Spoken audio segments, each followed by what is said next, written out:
Pernahkah Anda mendengar bunyi kereta api yang meluncur dengan kelajuan 350 km sejam? Bunyi ini berbeza daripada KTM yang biasa kita dengar di KL Central. Ia lebih mirip bunyi jet pejuang yang terbang rendah. Itulah bunyi whoosh, kereta api berkelajuan tinggi Indonesia yang kini membuat pakar-pakar pengangkutan dari Jerman, Perancis, dan Jepun terkesima. Mengapa mereka terkejut? Dunia Barat selama ini beranggapan teknologi sebegini hanya dimiliki oleh negara kaya atau yang mempunyai geografi mudah. Namun Indonesia, yang sering dianggap sebagai negara membangun, baru saja mengejutkan dunia Barat dengan membina sistem kereta api terpantas di Asia Tenggara dalam waktu yang singkat. Sementara itu, di Malaysia, kita masih dalam perbincangan, kajian, dan debat mengenai proyek HSR kami yang belum nampak hasilnya. Adakah kita sudah ketinggalan di belakang jiran kita? Hari ini, kita akan mendedahkan mengapa pakar Barat kini menganggap Indonesia sebagai contoh baru dalam infrastruktur global. Sebelum kita menyelami lebih dalam, saya ingin membuat satu pengakuan.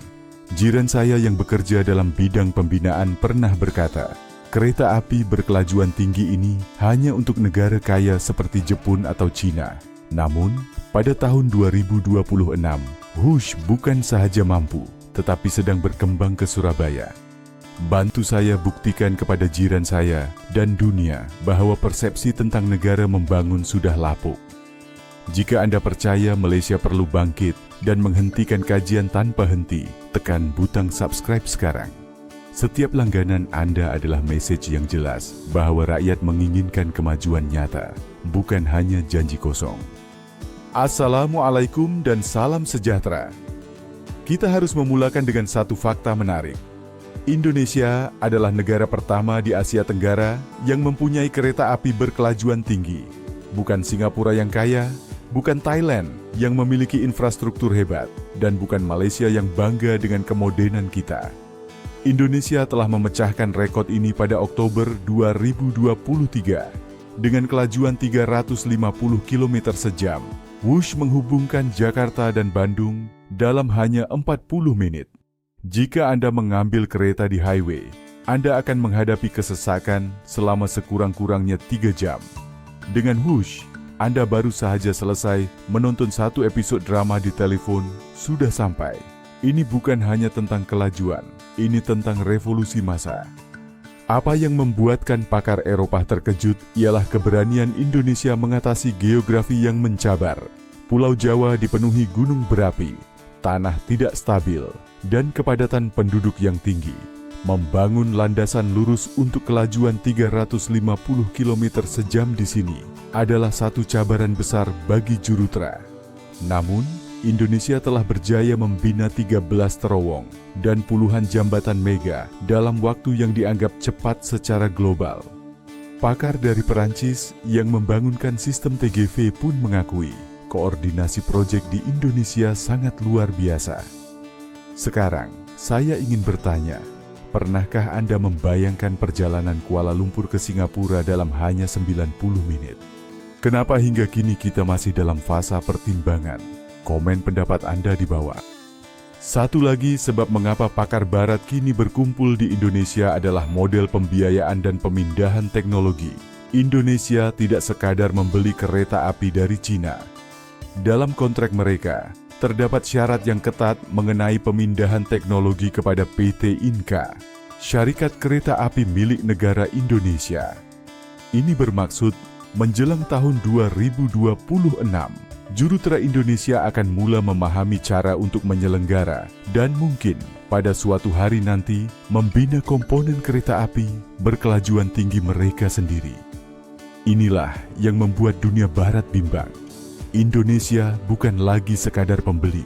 Mereka sedang berusaha menjadi pemain dalam industri. Berbanding dengan kita, setiap kali melaksanakan proyek besar, kita masih sangat bergantung kepada kepakaran luar tanpa pelan pemindahan teknologi yang tegas. Adakah kita selesa menjadi pengguna tanpa jangka masa yang jelas? Sekarang, mari kita bercakap tentang pengembangan ke Surabaya. Inilah yang benar-benar membuat para pakar transportasi dunia berpikir, Indonesia merancang untuk menyambung landasan Hush dari Bandung ke Surabaya melintasi Yogyakarta dan Solo. Jaraknya 700 km. Jika ini selesai, Indonesia akan memiliki satu koridor ekonomi besar, menghubungkan lebih 100 juta orang dalam satu sistem pengangkutan yang sangat cepat. Bayangkan 100 juta orang dapat bergerak antara bandar utama dalam hanya 2 jam. Ini akan mencipta satu kuasa ekonomi baru yang tiada tandingannya di Asia Tenggara. Pada waktu itu, pelabur global tidak akan bertanya mengenai Kuala Lumpur atau Singapura lagi. Mereka akan melihat koridor ekonomi Jawa ini sebagai pusat pertumbuhan baru. Ini membawa kita kepada persoalan utama untuk Malaysia. Kita mempunyai proyek kereta api berkelajuan tinggi dari Kuala Lumpur ke Singapura. Proyek ini telah menjadi seperti drama bersiri. Ada kalanya ada kalanya batal, dan ada kalanya mahu disambung semula. Kosnya memang besar, mungkin lebih 80 bilion ringgit. Tetapi ingatlah, kos untuk tidak melaksanakan apa-apa mungkin lebih besar. Apabila Indonesia sudah mempunyai kereta api berkelajuan tinggi, pandangan pelabur global akan berubah. Mereka akan melihat Indonesia sebagai negara progresif dan berani. Kita kelihatan seperti negara yang terlalu berhati-hati sehingga terlepas peluang. Hush bukan sekadar kereta api, ia adalah simbol kuasa. Ia menunjukkan kepada dunia bahwa Indonesia sudah bersedia untuk berdiri sebaris dengan negara maju. Di Malaysia, bila lagi kita akan berhenti berbincang dan mula bertindak? Menurut Anda, adakah kita harus meneruskan proyek kereta api laju dengan segera walaupun hutang negara tinggi? Atau kita harus menunggu 10 tahun lagi? Komen jawaban Anda. Realiti pada tahun 2026 sangat berbeza. Persaingan serantau bukan lagi tentang siapa memiliki bangunan tertinggi, tetapi siapa yang memiliki konektiviti paling cepat. Indonesia sudah memahami bahwa mobility adalah nadi ekonomi. Dengan Hush, mereka tidak hanya memindahkan orang, tetapi juga peluang. Pakar dari Jepun yang mencipta Shinkansen juga kini sedang mengkaji bagaimana Indonesia dapat melaksanakan proyek ini dengan kos yang lebih rendah dari yang dijangkakan. Indonesia telah mencipta pelan tindakan baru untuk negara membangun. 3 perkara utama yang perlu Anda ingat dari video ini. Pertama, melalui Hush, Indonesia telah membuktikan bahwa teknologi yang paling canggih dapat dilaksanakan dalam konteks negara membangun, asalkan ada keberanian politik. Kedua, pengembangan rangkaian ke Surabaya akan menjadikan Pulau Jawa sebagai pusat ekonomi paling berintegrasi di Asia Tenggara. Meninggalkan koridor Lembah Klang, kita jauh di belakang jika kita tidak bertindak. Ketiga, pengajaran terbesar untuk Malaysia bukan tentang teknologi atau uang, tetapi tentang keupayaan untuk beralih dari bercakap kepada bertindak.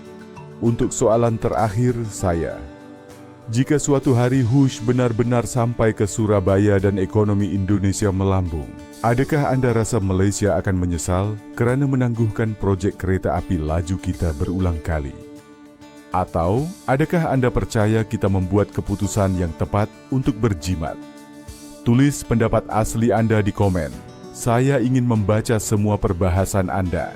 Jangan lupa untuk menekan like jika video ini memberikan perspektif baru dan subscribe untuk mendapatkan maklumat mendalam tentang masa depan rantau kita. Ingat, dalam perlombaan ekonomi global, yang cepat akan mendahului yang lambat. Sampai jumpa di video seterusnya.